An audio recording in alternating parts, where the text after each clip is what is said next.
O São Paulo jogou bem. Acho que fez o mínimo, né, Duda?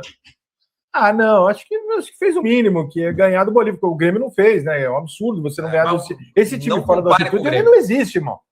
Ele não existe. O Bolívar nunca existiu fora da altitude. Nunca existiu. Então, só existiu contra o Grêmio. A única classificação dele no Brasil é esse jogo. Parabéns ao Grêmio. Então, cara, acho que é o mínimo que o São Paulo tinha que ter feito, era ganhar o jogo com facilidade. Só tem uma coisa que me chamou a atenção no São Paulo ontem. E hoje é o dia que eu vou, inclusive, entrevistar o Rui Costa e vai ser um ótimo dia para perguntar algumas coisas desse tipo.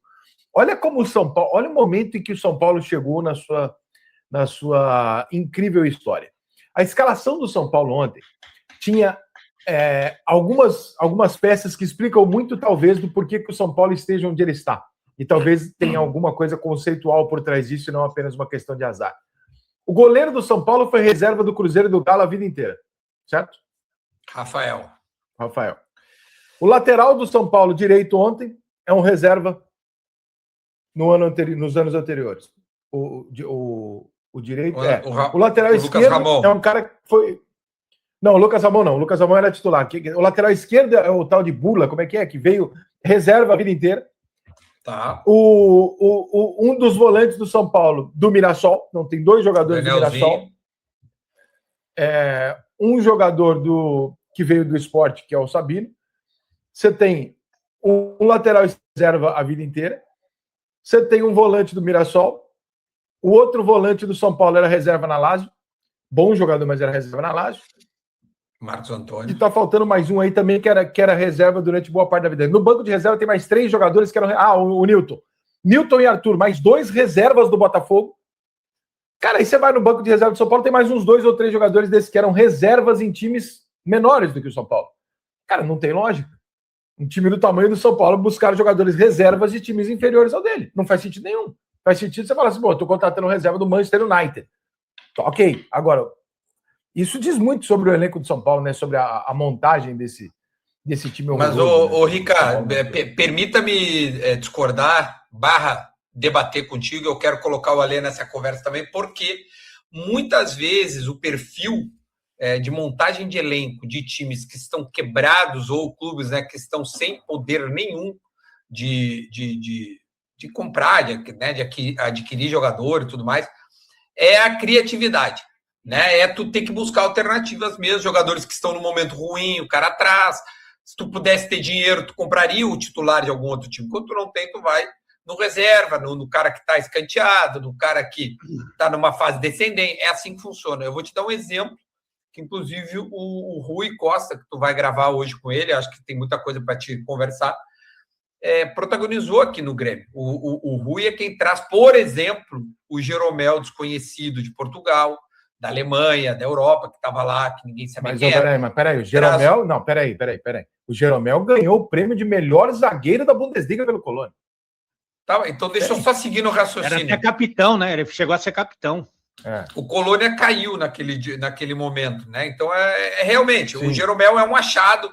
Ninguém de nós conhecia o Jeromel, né? Eu até gravei com ele contou a história dele. Realmente, ele era aqueles aventureiros da bola, assim, que tinha rodado, tudo mais, base da Portuguesa, base do Palmeiras, foi para Portugal, quase foi dispensado. Cara, a história dele é incrível. Seguindo o raciocínio, o Maicon, dispensado de São Paulo, ninguém queria, escorraçado, vaiado, a torcida odiava ele.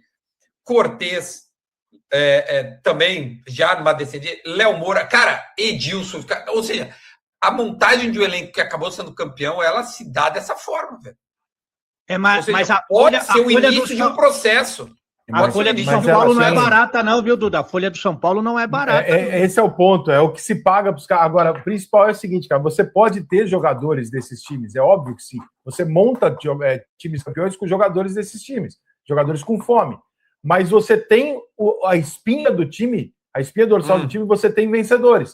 Então, por exemplo, São Paulo só passa a ganhar em 2005, São Paulo está todo fodido lá em 2005, com o Leão para cair já na primeira fase, quando vem o Autuori.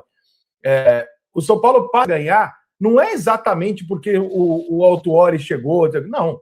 O São Paulo colocou Júnior, Luizão e Amoroso no time. Isso muda tudo. Muda tudo, Júnior, Luizão e Amoroso. O Cicinho ainda se firmando. Né? Mas você bota o Fabão, que é um zagueiro de Flamengo. Quando você bota o Amoroso do time, muda tudo. Entendeu? O Soares pegou um time mediano, Vice-campeão brasileiro. Não, cara, que assim, quando tu tem, eu não tenho nenhuma dúvida que quando o cara tem qualidade, a tendência é o time melhorar. Não tem nenhuma dúvida disso. Isso é certo. Tem qualidade e vencedor. Não, perfil, tá bom, também, acho que sim. Fala, Ale. Tem uma coisa, o Duda, que é do São Paulo, mas de alguns clubes do futebol brasileiro, que nesse momento de crise, olhar com mais cuidado para as categorias de base, porque tem muito jogador que o Rica citou, que se não tiver alguma coisa parecida tecnicamente na base, então... Manda embora a base inteira. Precisa rever a base. Oi, a base do São Paulo é campeã da Copa São Paulo ali, tem enfim, alguns título na base, foram vendidos, né? Título na base é igual dançar com a irmã, né, Duda? Não serve pra porra nenhuma. Não, também acho. Tem que revelar, tem que isso aí. E cada vez mais é o contrário disso. Por exemplo, a Copa São Paulo, tecnicamente, já não é a competição mais importante, já faz tempo, né? Quando as categorias menores tinham um calendário vazio. Hoje em dia, tecnicamente, você tem competições que são mais ricas. A Copa São Paulo é mais democrática. E outra coisa, se você tem um time para disputar a Copa São Paulo, que é a mais famosa, que tem uma média de idade de 19 anos para fazer 20 anos, já está errado, já está ruim. Não, sem dúvida. Porque os caras de 19, de 18 já tem que estar lá em cima, já tem que estar fazendo essa transição. Mas eu queria ver mais, por exemplo, o que o Rica falou, que me chama a atenção, pegar o time do São Paulo, quem os outros times... Cara, eu acho que o Ale deu uma trancada aí, não sei se trancou para ti também, Rica, mas... Viu? A minha conexão é ruim, mas ela tá aí constante. Mas ela tá aí, né? Não, eu acho que a pergunta do Ale é que quem do time de São Paulo, algum outro time, né? Os outros times gostariam. Eu acho que essa é a... Ô, Ale, tu Marco caiu Antônio, que o Flamengo... ao final da tua pergunta, que eu imagino que seja quem do São Paulo os outros times gostariam, é isso? Eu assim, o Rica conhece muito mais. Eu só olho com desejo, com aquele arrepio anal para o Marco Antônio. Só é o único cara que me desperta uma semereção. Marcos Antônio é o que me desperta uma semereção. Eu acho que, assim, é um time mediano, não é um time, assim, que tu olha e diz assim, meu... Mas eu vou ganhar do Boca. Mas eu acho que, cara... Porque o 9 do Boca... O 9 do Boca vai dispensar do Palmeiras. Merentiel? Entendeu? Então o Boca também não é. O Boca também não é essa porra toda, não. O Boca e o São Paulo, irmão, pela primeira vez na história, talvez vou fazer um jogo onde você vai pendurar 2 camisas no varal e que se foda quem tá usando. Porque nós vamos disputar 2 camisas. Porque os 2 times. Esquece. São fases. Os 2 vivem uma fase bem Mas estranha. Prevalecerá o maior das Américas. Prevalecerá o maior das Américas. Quando a Sula vira Libertadores, Duda. Quando a Sula... Põe esse título, não sei o que passa a Sul-Americana, se passa na Casé Minha Pomba, se passa aqui no Extreme. Quando a Sula vira Grécia. Quando a Sula vira Libertadores. É verdade. Grécia. Não, meu. É a Sul-Americana mais Libertadores da história. Animal. Elas são irmãs, é verdade. Pior que é verdade, porque, cara, a diferença dos times aí, ontem a gente estava vendo antes do jogo de São Paulo um Rivadavia e Fluminense, claro, Fluminense gigante, mas a diferença para São Paulo e Boca, para qualquer confronto de Sul-Americana, porra. Olha aí se passando, ó. São Paulo e Boca, é muito possível um River e Vasco ou River e Olímpia, de qualquer maneira, nós estamos falando de campeões.